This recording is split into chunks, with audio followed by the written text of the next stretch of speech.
Ertugrul سے Erdogan تک 2023 کے بعد کیا ہوگا؟ مکہ اور مدینہ ترکی کے کنٹرول میں، ترکی 2023 کے بعد کتنا طاقتور ہو جائے گا؟ السلام علیکم ناظرین، ترکی ایک عظیم قوم کی سرزمین ہے۔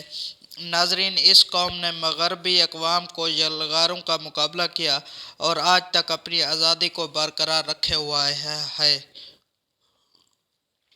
ترکوں کا شمار ان عظیم قوموں میں ہوتا ہے جنہوں نے دنیا کی تاریخ پر گہرے اثرات مرتب کیے۔ ترکوں نے مشرق میں دیوریں چین سے لے کر مغرب میں اقصی تک حکومت کی، شمال میں قرینہ سے لے کر جنوب میں حجاز تک حکومت کی۔ ان میں ترک نسل آج بھی آباد ہیں۔ سلطنت عثمانیہ آج بھی تاریخ کی ایک مضبوط اور طویل مدت سلطنت تھی۔ سلطنت عثمانیہ ایک بہت بڑی اسلامی طاقت اور سپر پاور تھی جس نے مشرق کے وسط تک، مشرق سے یورپ اور شمالی امریکہ کے بڑے علاقوں پر 600 سال سے زیادہ حکومت کی۔ ترک قبائل کے ایک رہنما عثمان مغول نے 1299 کے آس پاس سلطنت عثمانیہ کی بنیاد رکھی۔ عثمانی ترکیوں نے باضابطہ طور پر اپنی حکومت قائم کی، جنہوں نے عثمان اول بورا اول کی سربراہی میں اپنا تخت بڑھایا۔ 1453 میں سلطان محمد دوم نے بازنطینی سلطنت اور دارالحکومت قسطنطنیہ پر قبضہ کر لیا۔ اس وقت آپ ترکی کی قیادت کر رہے تھے۔ اس کے بعد سے آج تک ان کا نام سلطان محمد فاتح کے نام سے جانا جاتا ہے۔ اس طرح بازنطینی سلطنت کا 1000 سالہ دور ختم ہو گیا۔ قسطنطنیہ کی فتح صرف مسلمانوں کی تاریخ کی بلکہ تاریخ عالم کے اہم ترین واقعات میں سے ایک ہے۔ قسطنطنیہ جن سے 7 پہاڑوں پر آباد تھا، ان سب کی چوٹیوں پر بڑے بڑے گنبدوں اور اونچی اونچی نکیلے میناروں والی مسجدیں نمودار ہونا شروع ہوگئیں۔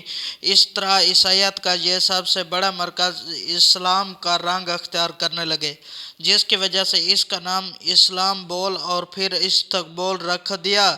یہ نام بھی سلطان محمد نے رکھا تھا۔ پھر اسے سلطنت عثمانیہ کا نیا دارالحکومت بنا دیا گیا۔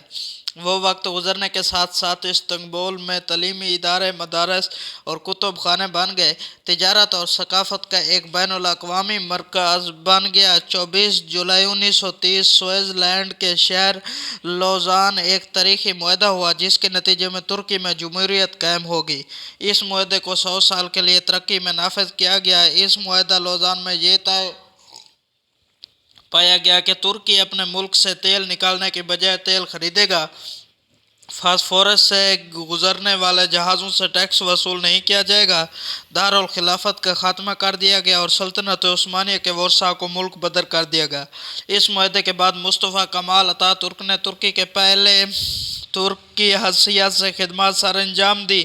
انہوں نے ملک کو تیزی سے سیکولرائز کر دیا۔ مصطفیٰ کمال نے ملک کو تیزی سے کئی حکومتیں آتی اور جاتی رہیں، پھر ایک نئی سیاسی قوت پیدا ہوئی۔ رجب طیب اردگان کی پارٹی جسٹ اینڈ ڈیولپمنٹ ایک نے معاشی اصلاحات کے دور کا آغاز کیا۔ انہوں نے ترکی کی، یورپی یونین سے داخلی اور سیاسی منظرنامے سے فوج کی مداخلت کو کم کیا۔ 2002 کے الیکشن میں رجب طیب اردگان نے پارٹی لیڈر حیثیت سے شمولیت اختیار کی۔ ان کی پارٹی نے 34.3% کی شرح سے الیکشن کو جیتا۔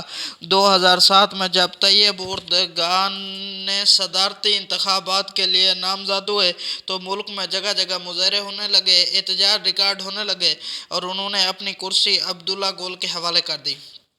2011 میں ان کی پارٹی 337 سیٹوں سے جیتی اور تقریباً 50% کی شرح سے کامیابی حاصل کی۔ طیب اردگان کو لگاتار ترکی کے تیسرے مرتبہ وزیر اعظم بننے کا اعزاز حاصل ہو چکا ہے۔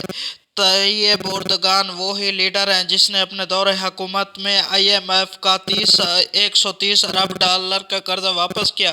ترک صدر نے ایک سال میں 2000 نئی مساجد بنوائی۔ اسی